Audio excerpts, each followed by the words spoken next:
কয়েকদিন আগে জানিয়ে দিয়েছিলেন তিনি আর টি-20 ফরম্যাটে লাল সবুজ জার্সি গায়ে খেলবেন না।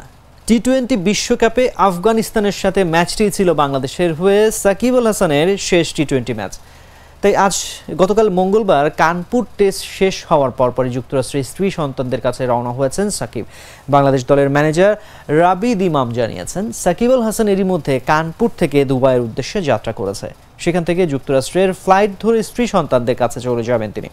এদিকে ভাবা হচ্ছে কানপুরে ভারতের সাথে ম্যাচটি তার শেষ টেস্ট, কারণ সাকিব আগামী অক্টোবরের দক্ষিণ আফ্রিকার বিপক্ষে 2 ম্যাচের সিরিজ খেলে টেস্ট ক্রিকেটকে বিদায় জানাতে চাইলেও সরকারের কাছ থেকে নিরাপত্তা পাননি এখনো। তাই সাকিবের দক্ষিণ আফ্রিকার বিপক্ষে টেস্ট সিরিজ খেলা হবে কিনা তা নিয়ে জোর সংশয় রয়ে গেছে।